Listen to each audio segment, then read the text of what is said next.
ಸ್ನೇಹಿತರೆ ನಮಸ್ಕಾರ.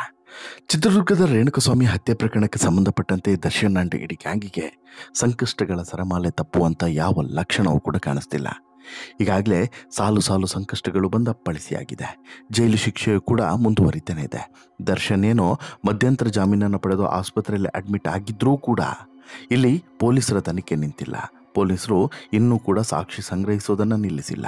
ಅಷ್ಟು ಮಾತ್ರವಲ್ಲ, ಈಗ ದರ್ಶನ್ ಮತ್ತು ಇಡೀ ಗ್ಯಾಂಗಿಗೆ ಇನ್ನಷ್ಟು ಸಂಕಷ್ಟ ತಂದೊಡ್ಡುವಂತಹ ಒಂದು ಘಟನೆ ನಡೆದಿದೆ. ಅದು ಪೊಲೀಸರು ಹೆಚ್ಚುವರಿಯಾಗಿ 1300 ಪುಟದ ಒಂದು ದೋಷಾರೋಪಣಾ ಪಟ್ಟಿಯನ್ನು ಅಂದರೆ ಚಾರ್ಜ್ ಶೀಟನ್ನು ಸಲ್ಲಿಕೆ ಮಾಡಿರುವಂಥದ್ದು. ಈ ಚಾರ್ಜ್ ಶೀಟ್ನಲ್ಲಿ ಇನ್ನಷ್ಟು ಭಯಾನಕ ಮತ್ತು ಬೆಚ್ಚಿ ಬೀಳಿಸುವಂಥ ಸಂಗತಿಗಳನ್ನು ಉಲ್ಲೇಖ ಮಾಡಲಾಗಿದೆ. ಹಾಗಾದರೆ ಏನೆಲ್ಲ ಸಂಗತಿಗಳಿದ್ದಾವೆ, ಏನೆಲ್ಲ ಉಲ್ಲೇಖ ಮಾಡಿದ್ದಾರೆ, ಎಲ್ಲವನ್ನು ಕೂಡ ನೋಡ್ತಾ ಹೋಗೋಣ. ಅದಕ್ಕಿಂತ ಮುಂಚೆ ನೀವು ಇನ್ನೂ ಕೂಡ ನಮ್ಮ ಚಾನಲನ್ನು ಸಬ್ಸ್ಕ್ರೈಬ್ ಮಾಡಿಲ್ಲ ಅಂದರೆ ದಯವಿಟ್ಟು ಕೂಡಲೇ ಸಬ್ಸ್ಕ್ರೈಬ್ ಮಾಡಿ ಸ್ನೇಹಿತರೆ. ರೇಣುಕಸ್ವಾಮಿ ಹತ್ಯೆ ಪ್ರಕರಣದಲ್ಲಿ ಅದು ಯಾವಾಗ ದರ್ಶನ್ ಆ್ಯಂಡ್ ಗ್ಯಾಂಗ್ ಪಾತ್ರವಿದೆ ಅನ್ನೋದು ಗೊತ್ತಾಯಿತು, ಅದಾದ ಬಳಿಕ ಇಡೀ ರಾಜ್ಯದಲ್ಲಿ ಈ ಕೇಸ್ ಸಂಚಲನವನ್ನು ಸೃಷ್ಟಿಸಿದೆ. ಈಗಾಗಲೇ ಸಾಕಷ್ಟು ತಿರುವುಗಳನ್ನು ಪಡೆದುಕೊಂಡಿರುವಂಥ ಈ ಕೇಸ್ನಲ್ಲಿ ಸಾಕಷ್ಟು ಬೆಳವಣಿಗೆಗಳು ಕೂಡ ನಡೆದಿದ್ದಾವೆ. ಸಾಕಷ್ಟು ವಿಚಾರಗಳು ಕೂಡ ಬಟಾಬಯಲಾಗಿದ್ದಾವೆ. ಈ ಹಿಂದೆಯೇ ಸಾಕಷ್ಟು ಸಾಕ್ಷಿಗಳನ್ನು ಪೊಲೀಸರು ಸಂಗ್ರಹಿಸಿ ಅದನ್ನು ಕೋರ್ಟ್ನ ಮುಂದೆ ಚಾರ್ಜ್ ಶೀಟ್ನ ರೂಪದಲ್ಲಿ ಇಟ್ಟಿದ್ರೆ, ಈಗ ಬೆಂಗಳೂರಿನ 57ನೇ CCH ಕೋರ್ಟ್ಗೆ ಸುಮಾರು 1300 ಪುಟಗಳ ಚಾರ್ಜ್ ಶೀಟನ್ನು, ಹೆಚ್ಚುವರಿ ಚಾರ್ಜ್ ಶೀಟನ್ನು ಸಲ್ಲಿಕೆ ಮಾಡಿದ್ದಾರೆ. ಆರೋಪಿಗಳಾದಂಥ ದರ್ಶನ್ ಮತ್ತು ಇತರರು ರೇಣುಕಸ್ವಾಮಿ ಹತ್ಯೆ ಪ್ರಕರಣದಲ್ಲಿ ಭಾಗಿಯಾಗಿದ್ದಕ್ಕೆ ಸಾಕ್ಷಿಗಳು ಇವೆ ಅನ್ನುವಂತಹ ಸಂಬಂಧಪಟ್ಟಂಥ ಒಂದಷ್ಟು ವಿಚಾರಗಳು ಮತ್ತು ಫೋಟೋಸ್ಗಳು, ಎವಿಡೆನ್ಸ್ಗಳು ಎಲ್ಲವನ್ನು ಕೂಡ ಇದರಲ್ಲಿ ಮೆನ್ಷನ್ ಮಾಡಿದ್ದಾರೆ. ಆಮೇಲೆ ಇದರ ಜೊತೆಗೆ ಕೊಟ್ಟಿದ್ದಾರೆ ಅನ್ನೋದು ಗೊತ್ತಾಗಿದೆ. ಡಿಜಿಟಲ್ ಸಾಕ್ಷಿ ಇರ್ಬೋದು, FSL ವರದಿ ಇರ್ಬೋದು, CDR ಅಂದರೆ ಕಾಲ್ ಡೀಟೇಲ್ಸ್ ಇರ್ಬೋದು, ಇವೆಲ್ಲವನ್ನು ಕೂಡ ಈ ಸಾಕ್ಷಿಯಲ್ಲಿ ಉಲ್ಲೇಖ ಮಾಡಿದ್ದಾರೆ, ಚಾರ್ಜ್ ಶೀಟ್ನಲ್ಲಿ ಉಲ್ಲೇಖ ಮಾಡಿದ್ದಾರೆ ಅನ್ನೋದು ಗೊತ್ತಾಗ್ತಿರುವಂಥ ವಿಚಾರ. ಈಗ ಚಿತ್ರದುರ್ಗದ ರೇಣುಕಸ್ವಾಮಿ ಹತ್ಯೆ ಪ್ರಕರಣವನ್ನು ತನಿಖೆಯನ್ನು ಪೂರ್ಣಗೊಳಿಸಿರುವಂಥ ಪೊಲೀಸರು ಆರೋಪಿ ದರ್ಶನ್ ಸೇರಿದಂತೆ ಇತರರ ವಿರುದ್ಧ ಶನಿವಾರ ಕೋರ್ಟ್ಗೆ ಹೆಚ್ಚುವರಿ ದೋಷಾರೋಪಣಾ ಪಟ್ಟಿಯನ್ನು ಸಲ್ಲಿಸಿದ್ದಾರೆ. ಆರೋಪಿಗಳು ಕೃತ್ಯ ಎಸಗಿದಂತಹ 8 ಫೋಟೋ ಸಾಕ್ಷಿಗಳು ಕೂಡ ಲಗತ್ತಿಸಿದ್ದಾರೆ. ಈ ಮೂಲಕ ಈ ಪ್ರಕರಣಕ್ಕೆ ಈಗ ದೊಡ್ಡದೊಂದು ಟ್ವಿಸ್ಟ್ ಸಿಕ್ಕಿದೆ. ನಗರದ 57ನೇ CCH ಕೋರ್ಟ್ಗೆ ಆರೋಪಿಗಳ ವಿರುದ್ಧ 1300 ಪುಟಗಳ ಹೆಚ್ಚುವರಿ ದೋಷಾರೋಪಣಾ ಪಟ್ಟಿಯನ್ನು ಸಲ್ಲಿಸಲಾಗಿದೆ. ಆರೋಪಿಗಳು ರೇಣುಕಸ್ವಾಮಿ ಹತ್ಯೆ ಪ್ರಕರಣದಲ್ಲಿ ಭಾಗಿಯಾಗಿದ್ದಕ್ಕೆ ಡಿಜಿಟಲ್ ಸಾಕ್ಷ್ಯಾಧಾರಗಳು, FSL ವರದಿ, CDR ಸೇರಿದಂತೆ ಹಲವು ದಾಖಲೆಗಳನ್ನು ಲಗತ್ತಿಸಲಾಗಿದೆ ಅಂತೇಳಿ ಪೊಲೀಸರು ತಿಳಿಸಿದ್ದಾರೆ. ಜೂನ್ 8ಕ್ಕೆ ಚಿತ್ರದುರ್ಗದಿಂದ ರೇಣುಕಸ್ವಾಮಿಯನ್ನು ಅಪಹರಿಸಿಕೊಂಡು ಬಂದು ರಾಜರಾಜೇಶ್ವರಿ ನಗರದ ಪಟ್ಟಣಗೆರೆ ಶೆಡ್ನಲ್ಲಿ ಕೂಡಿ ಹಾಕಲಾಗಿತ್ತು. ಬಳಿಕ ರೇಣುಕಸ್ವಾಮಿಯ ಮೇಲೆ ದರ್ಶನ್ ಸೇರಿದಂತೆ ಉಳಿದ ಆರೋಪಿಗಳು ಮನಸೋ ಇಚ್ಛೆ ಮಾರಣಾಂತಿಕವಾಗಿ ಹಲ್ಲೆಯನ್ನು ಮಾಡಿ ಆತನ ಜೀವವನ್ನು ತೆಗೆದಿದ್ರು. ಇಲ್ಲಿ 3 ಶೆಡ್ನಿಂದ ಹೊರ ಹೋಗಿದ್ದು ಆರೋಪಿ ದರ್ಶನ್ ಕೂಡ ಶೆಡ್ನಿಂದ ತೆರಳಿರೋದು, ಈ ಎಲ್ಲ ಫೋಟೋಸ್ಗಳು ಕೂಡ ಶೆಡ್ನ ಸೆಕ್ಯೂರಿಟಿ ಗಾರ್ಡ್ನ ಮೊಬೈಲ್ನಲ್ಲಿ ಸೆರೆಯಾಗಿತ್ತು. ಈ ಫೋಟೋಗಳನ್ನು ಮೊಬೈಲ್ನಿಂದ ರಿಟ್ರೀವ್ ಮಾಡಿ ಕೋರ್ಟ್ಗೆ ಸಲ್ಲಿಸಲಾಗಿದ್ದು, ಪ್ರಮುಖ ಸಾಕ್ಷ್ಯಾಧಾರಗಳು ಇವೆ ಎನ್ನುವಂಥದ್ದು ಈಗ ತನಿಖಾ ಮೂಲಗಳಿಂದ ಗೊತ್ತಾಗಿರುವಂಥ ವಿಚಾರ. ಕೊಲೆ ನಡೆದಂತಹ ಮಾರನೇ ದಿನ ಆರೋಪಿ ದರ್ಶನ್ ಮತ್ತು ಇತರ ಆರೋಪಿಗಳ ಮಧ್ಯೆ ವಾಟ್ಸಪ್ ಹಾಗೂ ಸಾಮಾನ್ಯ ಕರೆಗಳಲ್ಲಿ ಮಾತನಾಡಿದ್ದಾರೆ. ಈ ಪೈಕಿ ಹೆಚ್ಚುವರಿಯಾಗಿ ಆರೋಪಿಗಳ 650 ಕರೆಗಳ ಮಾಹಿತಿಯನ್ನು ಕೂಡ ಉಲ್ಲೇಖ ಮಾಡಿದ್ದಾರೆ. ಅವರು ಏನೇನು ಮಾತನಾಡಿದ್ದಾರೆ, ಎಷ್ಟು ಸಲ ಮಾತನಾಡಿದ್ದಾರೆ ಅನ್ನೋದನ್ನು ಕೂಡ ಉಲ್ಲೇಖ ಮಾಡಿದ್ದಾರೆ. ಇನ್ನು ರೇಣುಕಸ್ವಾಮಿ ಮೆಗ್ಗರ್ನಿಂದ ಎಲೆಕ್ಟ್ರಿಕಲ್ ಶಾಕನ್ನು ಕೊಟ್ಟಿದ್ದಂಥ ಆರೋಪಿ ಧನರಾಜ್ ಕೃತ್ಯದ ಬಳಿಕ ತಲೆಮರೆಸಿಕೊಂಡಿದ್ದ, ಗೋವಾಗೆ ಪರಾರಿಯಾಗಿದ್ದ. ಧನರಾಜ್ ಹಲವು ದಿನಗಳ ಕಾಲ ಅಲ್ಲಿಯೇ ವಾಸ್ತವವನ್ನು ಹೂಡಿದ್ದ.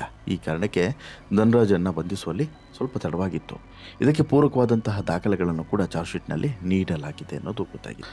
ರೇಣುಕಸ್ವಾಮಿ ಹತ್ಯೆ ಪ್ರಕರಣಕ್ಕೆ ಸಂಬಂಧಪಟ್ಟಂತೆ ನಟ ದರ್ಶನ್, ದರ್ಶನ್ ಇಟ್ಕೊಂಡಂತಹ ಪವಿತ್ರಗೌಡ ಸೇರಿದಂತೆ 17 ಮಂದಿಯನ್ನು ಜೂನ್ 10ರಂದು ಪೊಲೀಸರು ಅರೆಸ್ಟ್ ಮಾಡಿದ್ರು. ಆರೋಪಿಗಳ ವಿರುದ್ಧ ಸೆಪ್ಟೆಂಬರ್ ಮೊದಲ ವಾರದಲ್ಲಿ ನ್ಯಾಯಾಲಯಕ್ಕೆ ದೋಷಾರೋಪಣೆ ಪಟ್ಟಿಯನ್ನು ಸಲ್ಲಿಸಲಾಗಿತ್ತು. ಪ್ರಕರಣದ 2ನೇ ಆರೋಪಿಯಾಗಿರುವಂಥ ದರ್ಶನ್ ಈಗ ಮಧ್ಯಂತರ ಜಾಮೀನಿನ ಸಂಬಂಧ ಹೈಕೋರ್ಟ್ನಿಂದ ಮಧ್ಯಂತರ ಜಾಮೀನನ್ನು ಪಡೆದು ಆಸ್ಪತ್ರೆಯಲ್ಲಿ ಇದ್ದರೂ ಕೂಡ ಈಗ ಈ ಒಂದು ಚಾರ್ಜ್ ಶೀಟು ದರ್ಶನ್ ಮತ್ತು ಇಡೀ ಗ್ಯಾಂಗಿಗೆ ಭಾರಿ ಸಂಕಷ್ಟವನ್ನೇ ತಂದೊಡ್ಡಿದೆ. ರೆಗ್ಯುಲರ್ ಬೇಲ್ ಕೊಡೋದಕ್ಕೆ ಇದೇ ಹಿಂದೇಟು ಹಾಕುವಂಥ ಸಾಧ್ಯತೆ ಸ್ಪಷ್ಟವಾಗಿ ಕಾಣ್ತಾ ಇದೆ. ಆದರೆ ಇಲ್ಲಿ ವಕೀಲರು ಒಂದಷ್ಟು ವಿಚಾರಗಳನ್ನು ಸ್ಪಷ್ಟವಾಗಿ ಹೇಳಿದ್ದಾರೆ. ಇದು ಕೊನೆಯ ಚಾರ್ಜ್ ಶೀಟು, ಇನ್ನು ಮುಂದೆ ಏನೂ ಕೂಡ ಇಲ್ಲ, ಇಲ್ಲಿಗೆ ನಮ್ಮದು ಮುಗೀತು ಅಂತಲೂ ಕೂಡ ಹೇಳಿರೋದ್ರಿಂದ ಬಹುಶಃ ಇನ್ನು ಮುಂದೆ ಬೇಲ್ನ ಒಂದು ಸೀರಿಯಸ್ನೆಸ್ ಬಹುಶಃ ಬರಬಹುದು. ಕಾರಣ ಏನು ಅಂತ ಹೇಳಿದ್ರೆ, ಬೇಲ್ ಇಲ್ಲಿವರೆಗೂ ಕೂಡ ರಿಜೆಕ್ಟ್ ಆಗ್ತಾ ಬಂದಿತ್ತು, ಪೋಸ್ಟ್ಪೋನ್ ಆಗ್ತಾ ಬಂದಿತ್ತು, ಬೇಲ್ ಕೊಡೋದಿಲ್ಲ ಅಂತೇಳಿ ಹೇಳಿದರು. ಈಗ ಚಾರ್ಜ್ ಶೀಟ್ ಕಂಪ್ಲೀಟ್ ಆಗಿರೋದ್ರಿಂದ, ತನಿಖೆ ಪೂರ್ಣಗೊಂಡಿದೆ ಅನ್ನುವಂತಹ ಒಂದು ರಿಪೋರ್ಟನ್ನು ಪೊಲೀಸರು ಕೊಟ್ಟಿರೋದ್ರಿಂದ ಬಹುಶಃ ಇನ್ನು ಮುಂದೆ ಬೇಲ್ ಅರ್ಜಿಯನ್ನು ವಿಚಾರಣೆಗೆ ತೆಗೆದುಕೊಳ್ಬೋದು. ಬೇಲ್ ಬಗ್ಗೆ ಒಂದು ಕನ್ಸಿಡರೇಷನ್ ಬರಬಹುದು. ಯಾಕಂತ ಹೇಳಿದ್ರೆ ವಿಚಾರಣೆ ಏನಿಲ್ಲಲ್ಲ, ಸಾಕ್ಷಿಗಳ ಮೇಲೆ ಏನಾದರೂ ಪ್ರಭಾವ ಬೀರೋದು ಹಾಗೆಲ್ಲ ಏನೂ ಇರೋದೇ ಇರೋದ್ರಿಂದ ಸಹಜವಾಗಿ ಮುಗೀತು. ಇನ್ನೇನೇ ಇದ್ರೂ ಕೂಡ ಕೋರ್ಟ್ನ ಮುಂದೆ ವಾದ ಪ್ರತಿವಾದ, ಸಾಕ್ಷಿ, ಅದಕ್ಕೆ ಸಂಬಂಧಪಟ್ಟಂತಹ ಬೇರೆ ಬೇರೆ ಎವಿಡೆನ್ಸು ಇವೆಲ್ಲವನ್ನು ಕೂಡ ಮಾಡಿ ಅಂತಿಮವಾಗಿ ಆರೋಪಿಗಳೋ ಅಪರಾಧಿಯೋ ಅಥವಾ ನಿರಪರಾಧಿಯೋ ಏನು ಅನ್ನೋದನ್ನು ತೀರ್ಮಾನ ಮಾಡಬೇಕು.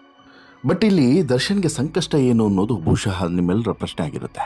ಪ್ರಕರಣದ ಸಂಬಂಧ ಈಗಾಗಲೇ 4,000ಕ್ಕೂ ಹೆಚ್ಚು ಪುಟಗಳ ಆರೋಪ ಪಟ್ಟಿಯನ್ನು ಮೊದಲಿಗೆ ಪೊಲೀಸರು ಸಲ್ಲಿಸಿದ್ರು. ಇದೀಗ 1,300 ಪುಟಗಳ ಹೆಚ್ಚುವರಿ ಆರೋಪ ಪಟ್ಟಿ. ಅಲ್ಲಿಗೆ 4,500 ಪೇಜ್ ಆಯಿತು ಈ ಆರೋಪ ಪಟ್ಟಿದು.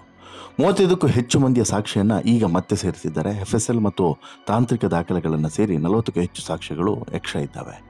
ಹೀಗಾಗಿ ಈ ಆರೋಪ ಪಟ್ಟಿಯಲ್ಲಿ ಉಲ್ಲೇಖಿಸಿರುವಂತಹ ಒಂದಷ್ಟು ವಿಚಾರಗಳು ದರ್ಶನ್ಗೆ ಮುಳು ಆಗ್ಬೋದು, ದರ್ಶನ್ ಗ್ಯಾಂಗೂ ಕೂಡ ಮುಳು ಆಗ್ಬೋದು. ಇಷ್ಟು ಮಾತ್ರವಲ್ಲ, ಈ ಹಿಂದೆ ದರ್ಶನ್ ಪರ ವಕೀಲರು ರೇಣುಕಾಸ್ವಾಮಿ ಹತ್ಯೆ ವೇಳೆ ಪಟ್ಟಣಗೆರೆಯ ಜಯಣ್ಣನಿಗೆ ಸೇರಿದಂಥ ಶೆಡ್ನಲ್ಲಿ ನಟ ದರ್ಶನ್ ಇರಲಿಲ್ಲ ಅಂತೇಳಿ ವಾದವನ್ನು ಮಾಡಿದರು. ಆದರೆ ಇದೀಗ ಪೊಲೀಸರು ಸಲ್ಲಿಸಿರುವಂಥ ಹೆಚ್ಚುವರಿ ಆರೋಪ ಪಟ್ಟಿಯಲ್ಲಿ ಈ ಹತ್ಯೆ ನಡೆದಂಥ ಶೆಡ್ನಲ್ಲಿ ನಟ ದರ್ಶನ್ ಮತ್ತು ಆತನ 4-5 ಮಂದಿ ಸಹಚರರು ಇದ್ದರು ಅನ್ನುವಂಥ ಸಾಕ್ಷಿಯನ್ನು ಕೊಟ್ಟಿದ್ದಾರೆ. ಅದು ಕೂಡ 8 ಫೋಟೋವನ್ನು ಲಗತ್ತಿಸಿದ್ದಾರೆ. ರೇಣುಕಾಸ್ವಾಮಿ ಜೂನ್ 8ರಂದು ಸುಮಾರು 6ರಿಂದ 6:30 ಅಷ್ಟೊತ್ತಿಗೆ ಇಲ್ಲಿ ಬಂದಿದ್ದಾನೆ. ಅದಾದ ಬಳಿಕ 8 ಗಂಟೆ ಒಳಗಡೆ ಆತನ ಪ್ರಾಣಪಕ್ಷಿ ಹೋಗಿದೆ ಅಂತೇಳಿ ವೈದ್ಯರು ವರದಿಯನ್ನು ಕೊಟ್ಟಿದ್ದಾರೆ. ಈ ಅವಧಿಯಲ್ಲಿ ದರ್ಶನ್ ಜೊತೆಗೆ ರಾಘವೇಂದ್ರ ಮತ್ತು ಇತರ ಆರೋಪಿಗಳು ಶೆಡ್ನಲ್ಲಿ ಇದ್ದರು, ಫೋಟೋವನ್ನು ತೆಗೆಸಿಕೊಂಡಿದ್ದರು. ಸ್ಥಳದಲ್ಲಿದ್ದಂಥ ಪ್ರತ್ಯಕ್ಷದರ್ಶಿ ಪುನೀತ್ ಎಂಬಾತನೇ ಈ ಫೋಟೋವನ್ನು ತೆಗೆದು ರಾಘವೇಂದ್ರ ಸೇರಿ ಕೆಲ ಆರೋಪಿಗಳ ವಾಟ್ಸಪ್ಗೆ ಕಳಿಸಿದ್ದ ಅನ್ನೋದು ಕೂಡ ಗೊತ್ತಾಗಿದೆ.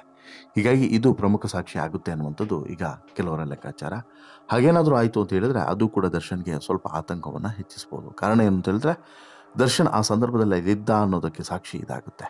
ಇನ್ನು ದರ್ಶನ್ ಇದೆಯಲ್ಲಿ ಈ ಆರೋಪ ಪಟ್ಟಿಯ ನಂತರ ಆತಂಕ ಹೆಚ್ಚಾಗಿದೆ. ಕಾರಣ ಏನು ಅಂತ ಹೇಳಿದ್ರೆ ಈಗಾಗಲೇ ಸಾಕ್ಷಿಗಾಗಿ ಸಾಕಷ್ಟು ಹುಡುಕಾಡ್ತಿದ್ದಂಥ ಪೊಲೀಸರಿಗೆ ಪ್ರಮುಖವಾದಂಥ ಸಾಕ್ಷಿ ಸಿಕ್ಕಿರೋದು ಇಲ್ಲಿ ರೆಗ್ಯುಲರ್ ಬೇಲ್ ಪಡೆಯೋದಕ್ಕೆ ಅಡ್ಡಿ ಆಗ್ಬೋದು. ರೆಗ್ಯುಲರ್ ಬೇಲ್ ಪಡೆಯುವಂಥ ಸಂದರ್ಭದಲ್ಲಿ ಎಲ್ಲ ವಿಚಾರಗಳನ್ನು ಕೂಡ ಅಲ್ಲಿ ಅಪ್ಡೇಟ್ ಮಾಡಬೇಕಾಗುತ್ತೆ. ಅಪ್ಡೇಟ್ ಮಾಡೋದು ಸ್ವಲ್ಪ ಆ ಕಡೆ ಆದರೂ ಕೂಡ ಒನ್ಸ್ ಅಗೇನ್ ಮತ್ತೆ ಸಂಕಷ್ಟ ಎದುರಾಗೋದ್ರಲ್ಲಿ ಡೌಟ್ ಇಲ್ಲ. ಇನ್ನು ಈ ಘಟನೆಗೆ ಸಂಬಂಧಪಟ್ಟಂತೆ, ಅದರ ರೇಣುಕಾಸ್ವಾಮಿ ಹತ್ಯೆ ಪ್ರಕರಣಕ್ಕೆ ಸಂಬಂಧಪಟ್ಟಂತೆ ಏನೆಲ್ಲ ಪ್ರಮುಖವಾದಂಥ ಸಾಕ್ಷಿಗಳಿದ್ದು ಅವೆಲ್ಲದೂ ಕೂಡ ಪೊಲೀಸರ ಕೈ ಸೇರಿರೋದ್ರಿಂದ ದರ್ಶನ್ ಮತ್ತು ಇಡೀ ಗ್ಯಾಂಗಿಗೆ ಈಗ ಅಸಲಿ ಸಂಕಷ್ಟ ಶುರುವಾಗುತ್ತೆ ಅನ್ನುವಂಥ ಆತಂಕ ಇದೆ. ಒಂದು ವೇಳೆ ಬೇಲ್ ಕೊಡೋದಕ್ಕೆ ಇನ್ನೂ ಕೂಡ ವಿಳಂಬ ಮಾಡಿದ್ರು ಅಂತ ಹೇಳಿದ್ರೆ ಇನ್ನಷ್ಟು ಸಾಕ್ಷಿಗಳ ಸಂಗ್ರಹ ಮಾಡುವಂಥ ಕೆಲಸವನ್ನು ಪೊಲೀಸರು ಮಾಡ್ತಿದ್ದಾರೆ ಅನ್ನೋದು ಮಾತ್ರ ಸ್ಪಷ್ಟ. ಆದರೆ ಅಷ್ಟು ಈಸಿ ಅಲ್ಲ. ಒಟ್ಟಿನಲ್ಲಿ ರೇಣುಕಾಸ್ವಾಮಿ ಹತ್ಯೆ ಪ್ರಕರಣದಲ್ಲಿ ಭಾಗಿಯಾದಂಥ ದರ್ಶನ್ಗೆ ಗ್ರಹಚಾರ ಕಂಪ್ಲೀಟಾಗಿ ಕೈ ಕೊಟ್ಟಿದೆ.